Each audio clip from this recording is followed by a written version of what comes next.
वह अंदर गई। उस आतंकवादी ने कहा ना ना ना, ऐसा कुछ भी नहीं है भाई, ये तो सब मेरे परिवारजन हैं।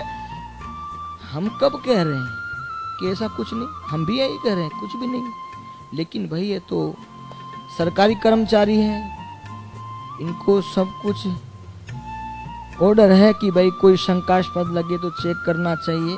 आपके ही परिवार वाले हैं, वह भी हमारे परिवार वाले, लेकिन यह तो फर्ज बजानी पड़ेगी। उसे लगा कि आज अपनी पोल खुल गई। और वह लेडीज कर्मचारी जब आई, उसने बुरखा निकाला और देखा तो सभी लड़कियों के मुंह बंधे हुए थे, हाथ बंधे हुए थे, सबकी आंखों में से आंसू बह रहे थे। आंखों में लगाई हुई पट्टी भी गीली हो चुकी थी। इतनी भगवान को प्रार्थना करी। और वही छोटी सी बालकी ने जब अपनी माँ के शब्दों को वचन में विश्वास में रखकर जब प्रार्थना करी, और प्रार्थना भगवान उस टीटी के द्वारा जब पूरी करी, तब उसे अवश्य विश्वास हो गया कि नहीं, दुनिया वाले भले के कि भगवान नाम का कोई तत्व नहीं है, लेकिन हम तो जानते हैं कि भगवान है और भगवान सबकी प्रार्थना सुनते हैं। अगर आज जो भगवान नहीं होते तो आज मेरी रक्षा नहीं होती। वही टीटी ने सीटी बजाते हुए आया और उस बालकी को सुंदर व्यवस्थित समझा बुझा करके, उस छोटी सी बच्ची का कोई आधार नहीं जान करके, उस टीटी ने उस बालकी को अपने पास हमेशा के लिए गोद लेकर के रख लिया। अगर किसी का कोई आधार टूट जाए ना, तो आधार जोड़ भी देता है। देखो अब है सामान्य घटना, तो फिर यह चर्चा पूरे देश कलकत्ता राज्य में चली। और वही छोटी सी बालकी ने पूरे इंटरव्यू देकर के सबको समझाया कि भगवान है और भगवान को हृदय से करी हुई प्रार्थना भगवान तक जरूर पहुंचती है। तो हमारी प्रार्थना क्यों नहीं पहुंचेगी?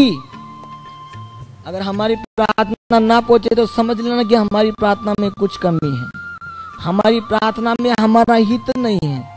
अगर हमारी प्रार्थना में हमारा हित छुपा हुआ है तो भगवान अवश्य ही हमारी प्रार्थना पूरी करेंगे, उसमें कोई भी शंका नहीं है। तो अब हम करेंगे ना, ऐसा प्रार्थना करेंगे, लेकिन फिर ऐसा मत विचारना कि भाई भगवान को आगे मैं कितनी बार प्रार्थना करेगा लेकिन भगवान तो मेरी सुनते ही नहीं।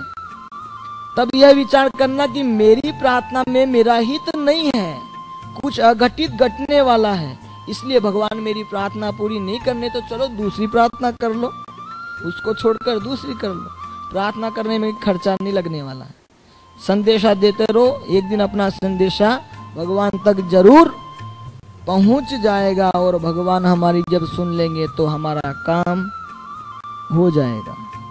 तो हम अब भगवान को जब भी मिलेंगे, जब भी उसे देखेंगे, जब भी उसका गुणगान सुनेंगे, तो हृदय के अंतर मन से हम उसे अवश्य ही प्रार्थना करेंगे। प्रार्थना करूँ छू श्रीजी तमोने, सांभळजो सदाय प्रीते करीने।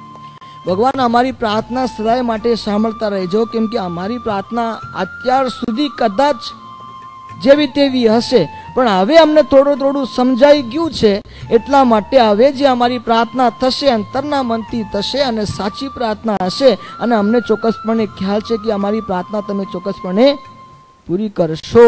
એટલા માટે બીજું વિશેષમાં તમને હું કહું, જો અમારા સ્વામી તો કેટલી વાર કહી દીધું અને તમે લોકો સાંભળ્યા પણ ઘણી વાર હશે કે અત્યારનો સમય કયો ચાલે છે? ધનુર્માસ। ધનુર રાશિનો જ્યારે પ્રવેશ થાય ત્યારે ધનુર્માસ થાય, અને આવા ધનુર્માસના 1 મહિનાની અંદર કોઈ પણ શુભ કાર્ય ન થાય, પણ એક જ કાર્ય થાય, ભજન અને ભક્તિ। એ કાર્યની અંદર એ કાર્ય એવું સફળ થાય કે સવારમાં વહેલા જાગી ભગવાનનું સ્મરણ કરી અને વેલા મંદિરમાં જઈને જો આપણે અંતર્મનથી પ્રાર્થના તો કરીએ છીએ, પણ અંતર્મનથી ક્યારે ધૂન કરીએ ને તો એ ધૂનનું ડબલ બેનિફિટ મળે। બેનિફિટ તો મળે ખરું, પણ ડબલ મળે। આ ધનુર્માસની અંદર 1 માળા કરો તો 10 માળાનું પુણ્ય, એવું શાસ્ત્રોમાં કહે છે। એટલું બધું એ ધનુર્માસના ની અંદર એટલું બધું બળ હોય છે કે જ્યારે ભગવાનનો ભક્ત સવારમાં વહેલા જાગી અર્થ એટલે શું કે સવારમાં જ્યારે આપણે જાગી જઈએ ત્યારે બધું વાતાવરણ શાંત હોય, કોઈ પણ પ્રકારનો બહારી ઘોંઘાટ ન હોય, અને એવા સમયમાં જ્યારે આપણે ભગવાનનું પરમાત્માનું ભજન કરીએ ત્યારે આપણું મન એકાકાર થઈને ભગવાનના સ્વરૂપમાં જોડાય, અને સહેજે જોડાય, કોઈ જોડવું ના પડે, કેમ કે બહારી વાતાવરણ બધું ઘોંઘાટ શાંત હોય, આખું વાતાવરણ શાંત હોય, અને એ વાતાવરણ શાંતની અંદર આપણું ચિત્ત પણ શાંત થાય, અને આપણું ચિત્ત શાંત થઈને ભગવાનમાં એકાકાર થઈને આપણી વૃત્તિઓ બધી ભગવાનમાં જોડાઈ જાય. એટલા માટે જો અમારા કેટલાય ભક્તો આવે છે, તમે એવું વિચારતા નહીં કે એક આવે છે, બે આવે છે, ત્રણ આવે, 50 આવી ગયા. સવારના સમયમાં ક્યારે 45, ક્યારે 49, ક્યારે 42, ઓછા ના થાય, વધતા જાય છે, ઓછા ના થાય. એટલે હવે આપણે કામ કરો, વધારવાનું છે, સંખ્યા પણ વધારવાની છે, અને આપણે સાથે સાથે આપણું ભજન પણ વધારવાનું છે. અને ભજન વધશે તો ભગવાન ઉપર કઈ ભાર પડશે ને. ભાર એટલે આપણા પ્રત્યેનું ભગવાનને વિચાર આવશે કે નહીં, આ ભગત રાત્રિ દિવસ જાગી અખંડ મને સંભાળે છે, મને પ્રાપ્ત કરવા માટે બસ આ જે પરેશાનીઓ આવે બધી પરેશાનીઓને અવગણના કરી અને મારી પાસે આવે છે. તો ભગવાનને પણ ઈચ્છા થાય કે આ સવારમાં વહેલા જાગી આટલા બધા વ્યસ્ત હોવા છતાંય સવારમાં વહેલા જાગી મને યાદ કરવા માટે આવે છે, એટલે મારો ફરજ બનશે કે હવે હું પણ એમને જ્યારે તકલીફ હોય ત્યારે હું એમને યાદ કરું. એમ ભગવાન સ્વામિનારાયણના વચનો છે. તો ધનુર્માસના અંતિમ સમયમાં, અંતિમ ચરણમાં આપણે બહુ ભવ્યાતિ ભવ્ય મોટો ઉત્સવ કરી શકીએ છીએ. કેમ?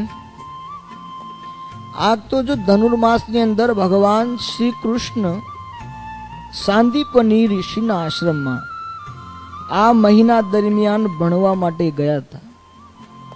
એટલા માટે આપણે જોઈ શકીએ છીએ કે ભગવાનના હાથમાં સુંદર સ્લેટ છે, એમાં લખેલું છે. ભગવાન આપણને અમુક વખતે દેખાડે, કોઈ અમુક વખતોના અંદર કચાશ હોય ને તો દેખાડે કે ભગવાન મેળવવા કઠણ છે, ભગવાન મેળવવા કઠણ છે, પણ અશક્ય નથી, મળી શકે છે. કઠણ છે જરૂર, પણ અશક્ય નથી. એમ ભગવાન આપણને શીખવાડે છે કે સવારના સમયમાં વહેલા જાગી ભગવાન શ્રી કૃષ્ણ સાંદીપની ઋષિના આશ્રમમાં ભણવા માટે ગયા હતા, અને એ લીલાને આપણા ભક્તો યાદ કરી આ ધનુર્માસના સમયમાં ભગવાન ભણવા જાય છે ને આપણે બધું ભજન કરીએ છીએ.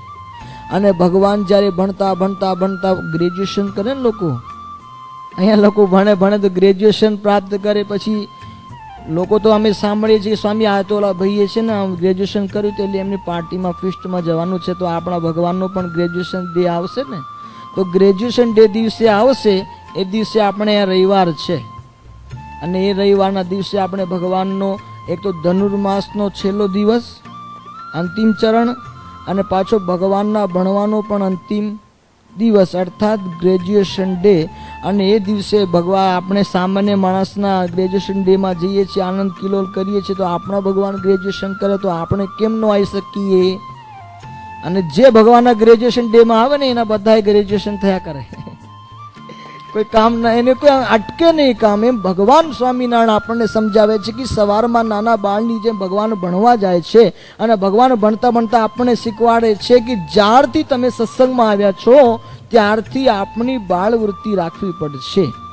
બાળક બુદ્ધિ અર્થાત બાળક બુદ્ધિ કઈ રીતે? કેમ કે આપણે મનમાં એવું વિચાર ના આવવું જોઈએ કે મને બધું સંપૂર્ણ થઈ ગયું છે, હવે મને કંઈ મેળવવાનું બાકી નથી. સત્સંગમાં જ્યારે જીવ આવે છે ત્યારે એની બાળ બુદ્ધિ રહેવી જોઈએ. કેવી બુદ્ધિ?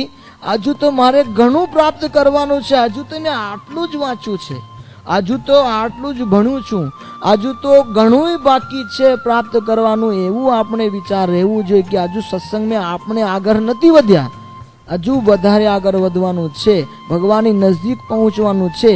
એવી રીતે આપણે બાળવૃત્તિ રાખીને અખંડ ભગવાનને સંભાળવા પડશે. અને પડશે, જ્યારે પડશે ત્યારે સાંભળશે, જ્યારે પડશે ત્યારે સાંભળશે, અને જ્યારે આપણે ભગવાન આગળ આવી રીતે શરણાગત